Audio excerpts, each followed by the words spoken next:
Assalamualaikum warahmatullahi wabarakatuh. Mohon maaf tadi terpotong ya.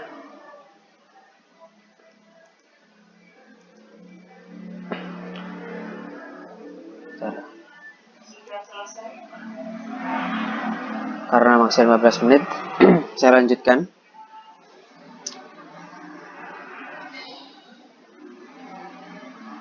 Saya lanjutkan ke periode hari akhir. Periode hari akhir itu adalah periode tahapan-tahapan ya, tahapan-tahapan di alam baka nanti. Yaitu mulai dari Yaumul Bas, Yaumul Hasr, kemudian ada buku catatan, kemudian Yaumul Hisab dan Mizan, kemudian Yaumul Sirat, kemudian Yaumul Jaza, dan di sini balasan berupa surga dan neraka. Kita mulai dari Yaumul Bas. Yaumul Bas ini adalah hari kebangkitan. Nah, sebelum Yaumul Bas ini ada Yaumul Barzah, yaitu di dalam kubur masa menunggu.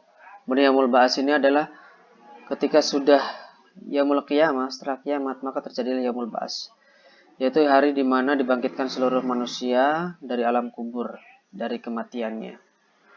Di sini dalilnya dari surat Al-Mujadalah ayat 6 ya. Yaumul Ba'as, hari dibangkitkannya manusia. Setelah dibangkitkan, hari-hari berikutnya kemudian terjadilah Yaumul Hasyr, yaitu hari di mana setelah mereka bangkit dan berkumpul, mereka berbondong-bondong dari kuburannya masing-masing menuju tempat berkumpul, yaitu Padang Mahsyar. Padang Mahsyar ini diterangkan dalam surat Al-Kahfi ayat 47. Dan ingatlah akan hari yang ketika itu kami perjalankan gunung-gunung dan kamu akan dapat melihat bumi itu datar dan kami kumpulkan seluruh manusia dan tidak kami tinggalkan seorang pun dari mereka. Jadi Padang Mahsyar ini luas, datar, yang kemudian bisa mengumpulkan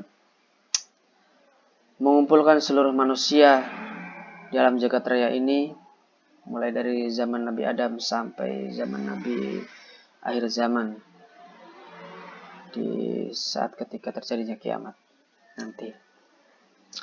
Yang ketiga, setelah kemudian Yaumul Hasr ini dikumpulkan, mereka kemudian mengumpulkan buku catatan. Buku catatan ini akan dilaporkan oleh malaikat Raqib dan Atid. Raqib yang bagian perbuatannya baik, Atid bagian perbuatan yang jelek.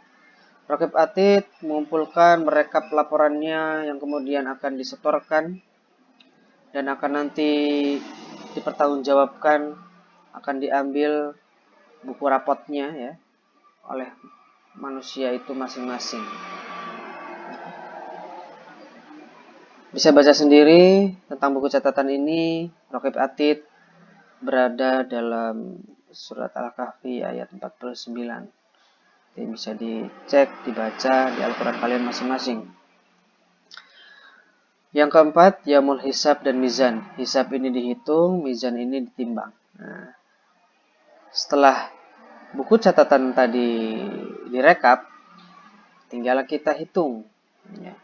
Dihitung berapa dosanya, berapa pahalanya. Setelah dihitung, kemudian ditimbang. Seberapakah yang baik dan seberapakah yang jelek pada saat kalian hidup di dunia.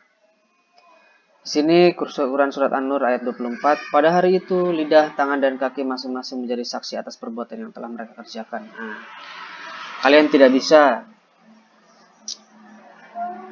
tidak bisa menego lidah, menego tangan, menego mereka untuk kemudian berbicara atas kemauan kamu. Tidak, mereka akan berkata jujur.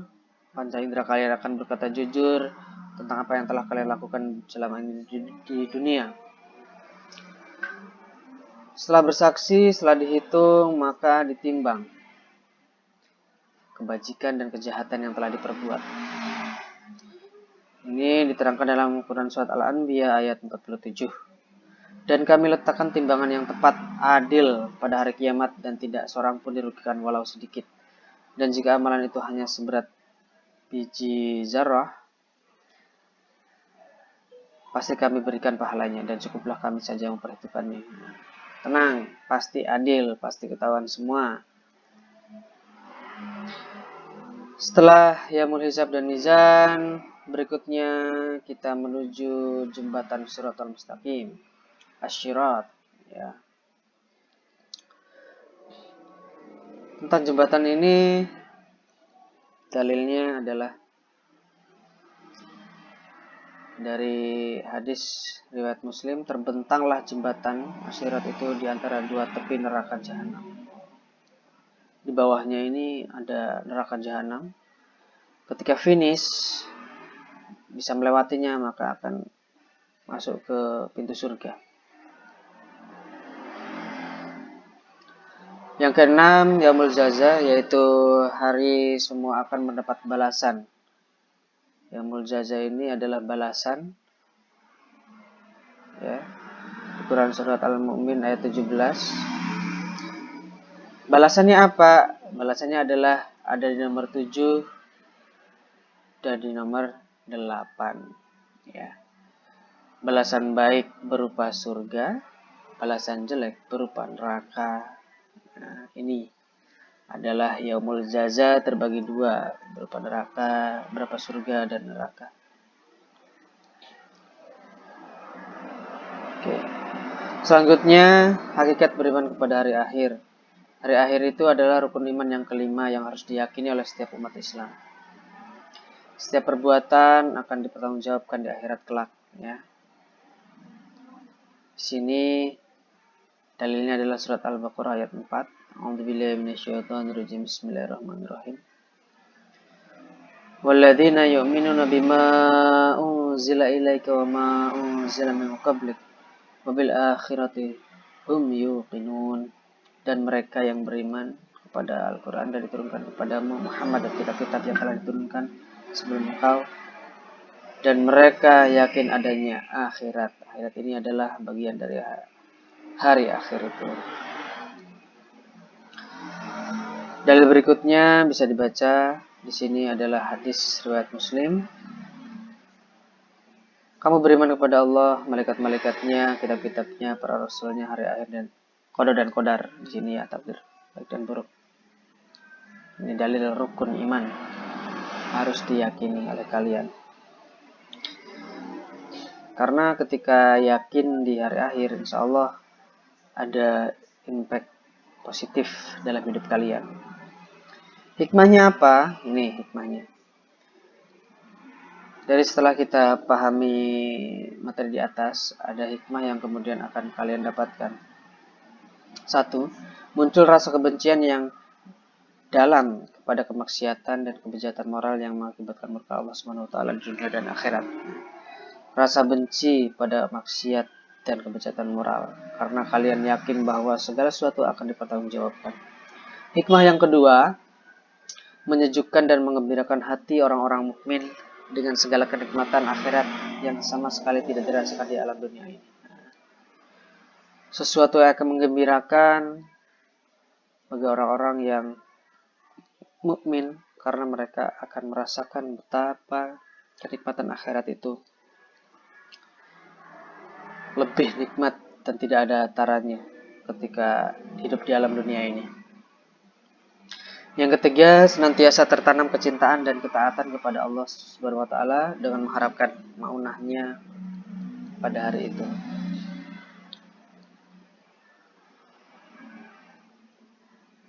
Cinta dan taat kepada Allah dan berharap maunah ini adalah pengampunannya, mengharapkan nikmatnya, mengharapkan berkahnya, mengharapkan rahmatnya pada hari akhir nanti.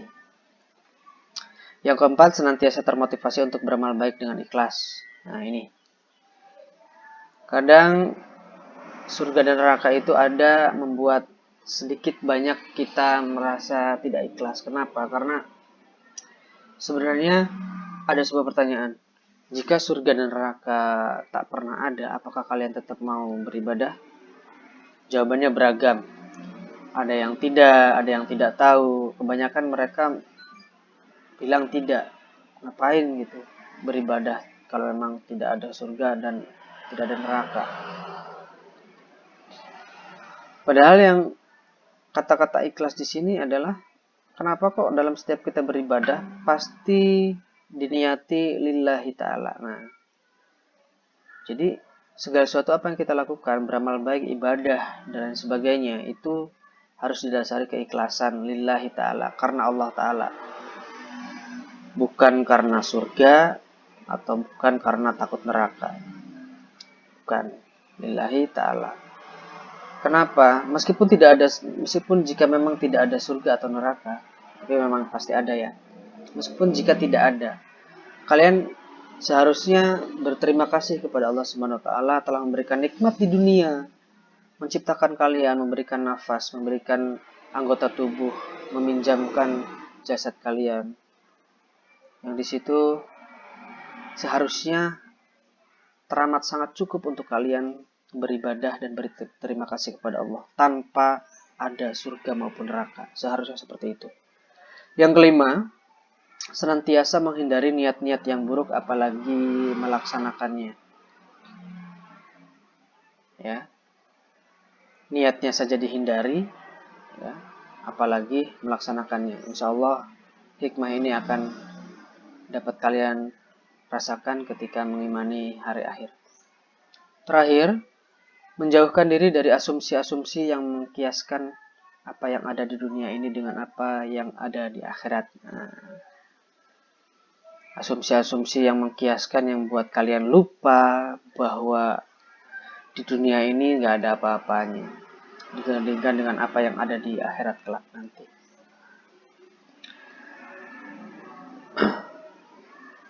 Kemudian intinya ada kaitan di mana beriman kepada hari akhir membuat kita memiliki perilaku jujur, bertanggung jawab, dan adil. Ya, simpulannya di situ. Perilaku jujur ini jelas karena saking takutnya kepada hari akhir maka dia akan berperilaku jujur. Jujur pada orang lain, jujur pada diri sendiri dalam kehidupan sehari-hari. Yang kedua, bertanggung jawab. Jelas. Bertanggung jawab di sini adalah tentang apa yang telah kalian lakukan. Tidak ada orang lain, tidak ada siapapun yang kemudian mempertanggungjawabkannya kecuali kalian sendiri, diri kita masing-masing. Ketiga, adil. Adil di sini adalah kalian harus tahu bahwa di hari akhir itu ada pengadilan. Jadi kalian harus bersikap adil karena kelak kalian akan diadili. Adil adalah menempatkan sesuatu pada tempatnya. Itu adalah perilaku yang akan kalian dapati, yang akan kalian harus lakukan ketika beriman kepada hari akhir. Silakan bisa kalian baca sendiri. Singkat, padat, jelas biar tidak berlama-lama. Selanjutnya nanti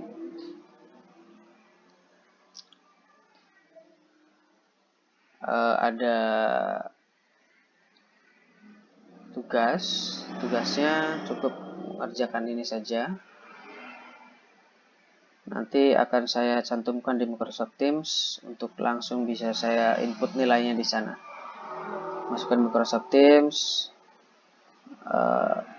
jawabannya saja, tidak apa-apa, silakan. Di sini ada 3 Romawi ini, saya kalian isi.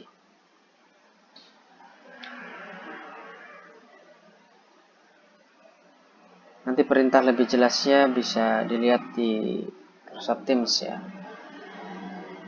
Perintahnya ada di sini. Nanti ada di assignment. Ada di assignment atau di tugas. Nanti saya input di sini. Kemudian kalian bisa baca dan bisa kalian masukkan tugas-tugas kalian di sini. Terima kasih sampai di sini. Jika ada pertanyaan bisa langsung di conversation saja, di posting. Terima kasih. Assalamualaikum warahmatullahi wabarakatuh.